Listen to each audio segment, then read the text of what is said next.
시민들이 가장 궁금해하는 대표적인 질문 4가지가 정리가 되어 있습니다. 제 앞으로는 그 질문에 대한 힌트가 들어있는 박스가 있는데요. 확인해 보도록 하겠습니다. 뭐가 들어있는지. 비석 같은데요? 광개토 대왕능비 아닌가요? 광개토 대왕능비입니까? 광개토 대왕께서 환경에 관심 있으셨을까요? 아리수 관련된 질문 아닌가 싶은데요. 서울의 수돗물 아리수요? 그 광개토 대왕능비에 아리수라는 글자가 새겨져 있다고 알고 있거든요. 네. 그 아리수라는 말이 아리가 순 우리말로 크다라는 뜻이고요. 한자 수를 해서 수의 그런 합성어입니다. 그런데 고구려 시대 때 그 한강을 아리수라고 불렀다고 해요. 근데 저희가 마시는 한강에서 공급되는 수돗물을 우리 서울시에서 2004년부터 아리수라고 명명해서 지금 사용을 하고 있어서 아마 그런 의미가 담겨 있지 맞을 것 않을까라는 생각이 같은데요? 드는데요. 송 의원님의 말씀이 맞을지 한번 확인해 보도록 하겠습니다. 정답 오픈해 주세요. 아리수 정말 믿고 마셔도 됩니까? 위원장님 어떠십니까? 믿고 마셔도 됩니다. 예, 지난 2012년부터 건강하고 맛있는 수돗물을 공급하기 위해서 가이드라인을 마련했어요. 그래서 선진국인 미국이 이제 104항목, 또 이제 일본은 77항목, 그거보다 많은 우리 대한민국 171개 서울시 항목의 수질 검사를 하고 있을 뿐만 아니라 상수원 수질 검사, 또 정수 수질 검사, 배수지 수질 검사 등 생산 단계별로 수질을 검사하고 지금 감시하고 있습니다. 전에는 정수기를 철거하고 아리수 음수대 설치 시에 수도요금을 20% 감면을 해줬었거든요. 근데 이제 지난 6월서부터 이제 학교에 설치되어 있는 그 아리수 음수대를 이제 위생이랑 또 유지 관리를 위해서 감면해 주는 대신에 20% 감면해 주는 대신에 이제 상수도 사업본부에서 일괄적으로 음수대를 유지 관리하는 조례를 개정했습니다.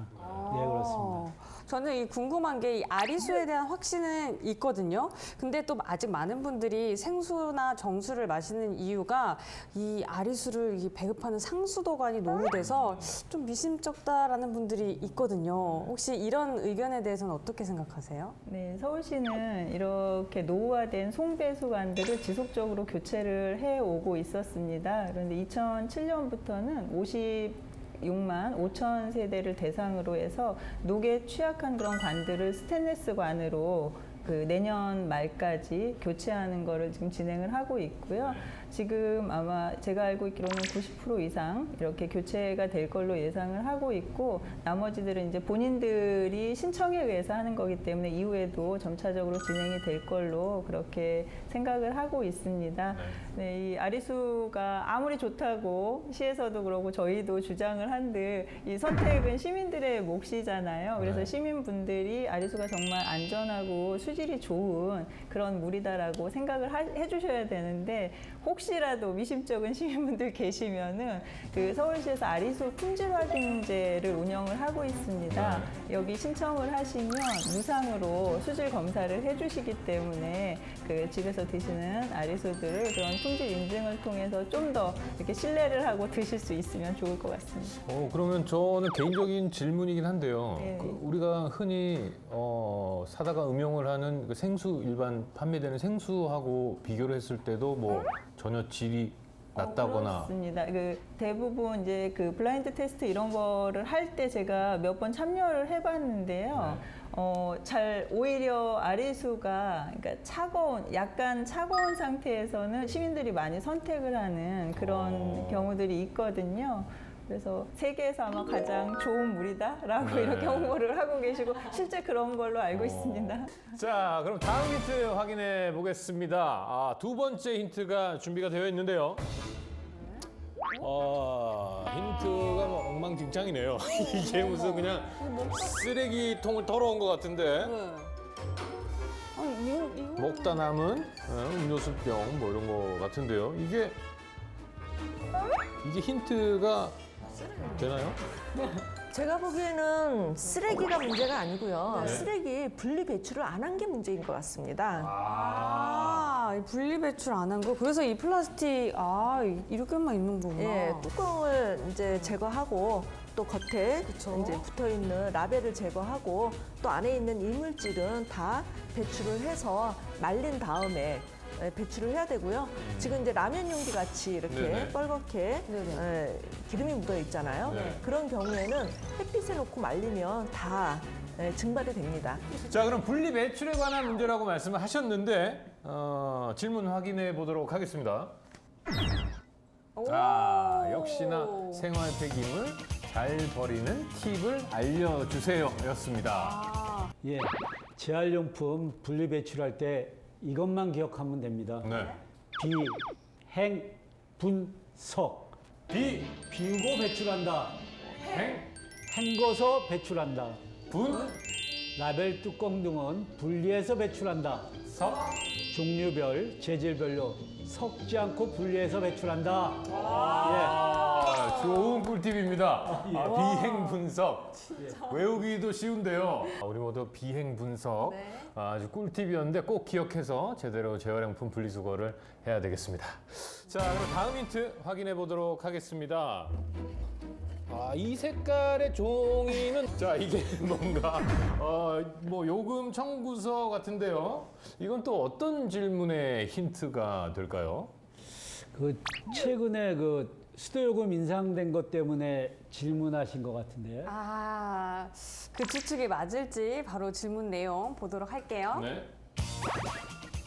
네, 맞았어요. 정확합니다. 수도요금은 왜 인상된 건가요? 이거는 진짜. 저도 서울 시민 입장으로서 네. 가장 와닿는 질문입니다. 급격히 노후화된 그 시설물, 또 정수센터 시설 용량 부족 때문에 그런 문제로 저희 환수위에서는 서울특별시 수도조례 일부 개정 조례안을 개정했고 지난 7월서부터 인상 개편된 수도요금제를 적용하게 됐습니다.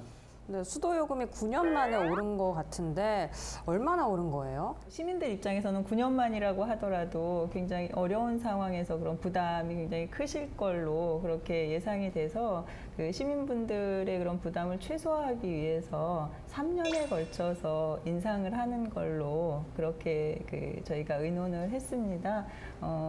좀 구체적으로 금액으로 말씀을 드리자면 올해 같은 경우에 지금 이제 7월부터 시행이 되고 있는데요. 월 평균 한 6톤 정도의 물을 사용한다라고 했을 때 2인 가구 기준해가지고 360원, 그리고 4인 가구일 경우에 720원 정도 그렇게 인상이 됐고요. 그 가정용에 비해서 일반용의 인상폭이 좀 더 컸는데 지금 코로나가 장기화되면서 소상공인들의 그런 많은 어려움들이 있으시잖아요. 그래서 6개월 또 시행 후 6개월 동안은 50% 감면해 주는 걸로 그렇게 의결을 했습니다. 네. 그리고 가정용 같은 경우에는 그동안 이제 누진제가 적용이 됐었는데 거의 실효성이 없어서 그거는 폐지하고요. 다른 업종들에 대해서도 올해 내년에 걸쳐서 단일 요금제로 좀 변경하는 그런 안으로 해서 네. 통과가 됐습니다. 일단은 뭐 공공요금 같은 경우는 인상됐다라는 그 어떤 헤드라인만 들어도 뭐라고 이렇게 반응이 바로 나오는 건데 또 설명을 듣고 보니까 뭐 굉장히 납득할 만한 뭐 수준인 것 같습니다. 네, 사실 수도 시설의 노후는 결국 우리가 먹는 수돗물에 영향을 미치게 되거든요. 그렇죠. 네, 그래서 시설물의 근본적인 개선을 통해서 시민들이 더욱 믿고 마실 수 있는 아리수로 거듭나기 위한 과정이니까는요. 시민 여러분들께서는 양해해 주시기 바랍니다. 자, 이제 마지막 힌트만이 남아 있습니다. 이 안에 박스 안에 뭐 쓰레기부터 여러 가지가 들어 있었는데요. 이건 또 뭔가요? 생일 케이크 들어 있습니다. 귀여운 케이크예요. 초는 이제 43개가 꽂혀 있고요. 혹시 뭐 올해 43세의 생일을 맞이하신 분이 오늘 수달 얘기인 것 같습니다. 수달이요? 예. 수달? 이게 수달하고 무슨 그래도 뭔가 그 숫자가 연관되는 게 있나 네. 봐요. 수달이 왜죠? 그 수달이 국제적으로 지금 멸종 위기종이거든요. 네네. 근데 이제 우리나라에서 자취를 감췄다가 다시 모습을 드러낸 것이 2017년이고요. 그게 딱 43년 만입니다. 네. 그 43년 같습니다. 네, 저는 앞서서는 좀 의심을 많이 했지만 유 의원님은 제가 믿고 갑니다. 자, 질문 확인해 보겠습니다. 정확하네요. 한강에 돌아온 수달은 어떻게 됐나요? 어떻게 됐습니까? 2017년도에 송파구 천호대교 북단에서 수달 1마리하고 새끼 3마리가 같이 이렇게 지내는 것이 무인 카메라에 포착이 됐습니다. 그래서 수달이 찍힌 영상을 가져왔습니다. 한번 보실까요? 네. 저기 화면 위쪽으로 네. 그리고 그 이후에는 2019년 뚝섬에서 그리고 2020년에는 청계천 하구, 여의색강 등에서 확인이 됐습니다. 근데 수달이 돌아온 건 정말 반가운 소식인데 이 주변 환경이 많이 변했잖아요. 수달들이 살기 힘들지 않을까라는 생각이 드는데 어떨까요? 2018년도에는 수달이 노드킬 당한 그런 안타까운 모습도 발견이 됐는데요. 주로 강이라든가 하천변하고 도로가 같이 인접해 있는 곳에서 그런 일이 발생을 했습니다. 그래서 이런 걸 어떻게 해결하면 좋을지에 대해서도 이야기를 나누셨죠. 네, 그래서 환경시민단체하고 서울시의회가 수달 복원 방안에 대해서 논의를 했고요. 조례를 만들었습니다. 서울특별시 한강공원 보전 및 이용에 관한 조례인데요. 야생동물의 보호 규정을 신설을 했고요. 보존 방법을 모색을 했고 또 그 이후에 모니터링을 계속 꾸준히 하고 있습니다. 네. 수달 4마리의 발견과 1마리의 죽음으로 한강의 야생동물을 보호할 수 있는 조례를 마련했다는 게 굉장히 의미 있는 일이 아닌가 싶습니다. 맞습니다.